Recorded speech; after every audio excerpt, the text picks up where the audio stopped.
Continuons, on va parler maintenant des produits de saison, notamment des légumes en ce début d'automne. Tiens, je vais vous parler des curcubitacées. Tiens, curcubitacées. Bah oui, on est proche d'Halloween. Eh bien, potiron, courge ou encore citrouille. Tiens, allez, direction Marquilles dans le Nord. Noa Muclin, tiens, vous êtes à la ferme d'Emotte, hein, c'est bien ça? Eh bien oui, c'est de saison. Vous en avez sûrement vu déjà dans les magasins, dans les fermes ou même peut-être dans votre potager. Les citrouilles sont là, elles sont belles. Et là, on va parler des citrouilles de Bertrand. Parce que nous sommes dans la ferme de Bertrand, la ferme d'Emotte, ici à Marquilles. Bonjour Bertrand, ça va? Bonjour madame.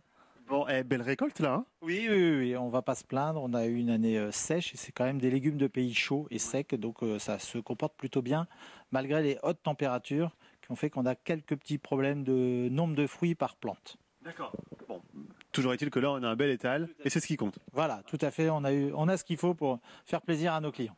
Bon, alors, Guillaume, on en a une belle. Là, ce que je vais faire, Bertrand, c'est que je vais te laisser le micro et on va essayer de demander à Guillaume combien elle pèse parce qu'elle est énorme, cette citrouille, hein. Alors, attention, je vais essayer de la porter déjà. Attends, il y a peut-être 7 kilos, 7-8 kilos, allez. Ça, c'est une belle citrouille quand même, non? Voilà, donc c'est une belle citrouille Jack-o'-lanterne. Les citrouilles avec lesquelles on peut faire soit des tartes et Allez, bien 7-8 sûr kilos. creuser en lanterne pour Halloween. Voilà, Guillaume, à votre avis, combien pèse cette citrouille? Je le disais, Vous avez allez, 7-8 5 kilos. minutes pour trouver. 7-8 kilos tout de suite. Allez, on la Allez, repose. c'est vendu, 7-8 kilos. Et hop, et je te reprends le micro. Alors, qu'on comprenne bien, là, on a la citrouille, mais tout ça, c'est de la famille des cucurbitacées, hein, Voilà, tout ce qu'on voit ici. Tout ça, c'est de la famille des cucurbitacées, des potirons. Ouais. Hein, voilà, avec différentes variétés et sous-variétés. Hein, ici, on a tout ce qui est variété alimentaire. On va trouver d'un autre côté les variétés type décoratives, les coloquintes, hein, qui ont des formes beaucoup plus bizarres. Là, on va être sur toutes des variétés qui se consomment. Donc la citrouille dont on vient de parler, la musquée de Provence avec une chair assez relevée. On a la bleue de Hongrie. Hein, pareil, avec une chair très dense, on est sur une courge très dure et qui va conserver très longtemps jusqu'à l'année prochaine. On peut encore le conserver jusqu'au mois d'août. Après, on a les petits légumes qui se travaillent différemment. Là, le pâtisson qui se travaille avec de l'ail.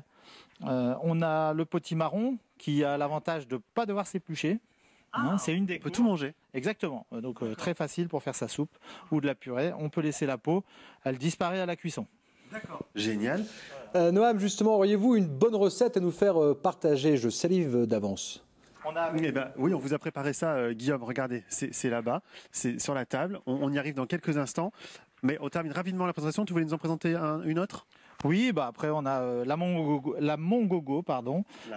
mongogo, voilà, qui est un peu rigolote, qui va avoir une chair jaune, idéale pour faire de la soupe. On a le spekelund, la spekelund, voilà, qui est une variété rose, qui est orange à l'intérieur, pareil, qui fait une soupe un petit peu sucrée. Ça a l'air vraiment bon. On va passer à la recette justement parce que Guillaume brûle d'impatience de cuisiner avec nous. Alors on a un peu triché, on a déjà préparé, hein. Ouais, tout à fait. Je me suis entraîné pour pas commettre de fautes à la cuisson. Voilà. Bon, alors a priori c'est réussi. Explique-nous ce que tu as fait. Alors voilà, donc c'est un butternut type Hasselback. Donc c'est une méthode de cuisson qui vient de Suède. Hein, on va garder le fruit presque dans son état d'origine en le tranchant pour favoriser une bonne cuisson à cœur. Là tu l'as épluché? Non. Alors tout à fait, on l'a épluché. Voilà, donc on a pris un butternut, hein, vous voyez, faut compter 1 kilo pour 3-4 personnes. D'accord. Voilà, on va l'ouvrir en deux, on va les pépiner, bien sûr, donc enlever les graines d'abord. Jusque-là, je pense réussir à le faire, ça Je va. pense que ça c'est facile. Hein. Ouais, c'est peut-être même le plus simple d'ailleurs. Voilà, on enlève les graines. Ok. Donc après, on va l'éplucher. Là, on est en début de saison, donc les légumes, la peau est encore assez épaisse si on veut avoir la chair à l'intérieur. Vous voyez, c'est encore un petit peu vert, mais c'est normal, on est vraiment en début de saison. Et plus on avance dans la saison et plus la peau sera fine. Plus ça va devenir orange, un peu comme là, la couleur des graines, vous voyez. Et après, forcément, quand ce sera trop mûr, ça va pourrir. Ça, autant le faire maintenant, c'est plutôt bien. Alors, il y a les amateurs qui aiment bien manger la peau, ils peuvent aussi. Un peu comme une pomme de terre au four. Quand c'est cuit au four, après on peut manger la peau. Il n'y a rien d'embêtant. C'est hyper facile à Oui, éplucher. c'est l'avantage du butternut, c'est que c'est une des courges les plus faciles à éplucher. Ça, c'est tout lisse. Avec un épluche légumes, vous voyez, on n'a pas de mal, même des enfants. Et l'autre avantage du butternut, c'est qu'il y a très peu de graines. Ouais. Donc on garde quand même beaucoup de chair sur l'extrémité. Ça peut faire un super atelier avec les enfants. Et alors, j'ai vu que tu nous avais ramené 2 cuillères en bois parce que toi, tu as une technique justement pour pouvoir trancher le butternut sans fait. trancher jusqu'en bas et Oui, faire en sorte parce qu'ils que tiennent.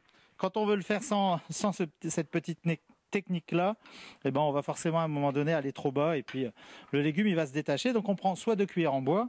Alors si vous n'avez pas de cuillère en bois, pas de souci, vous mettez 2 livres de chaque côté, 2 livres de cuisine qui craignent rien. Parce que...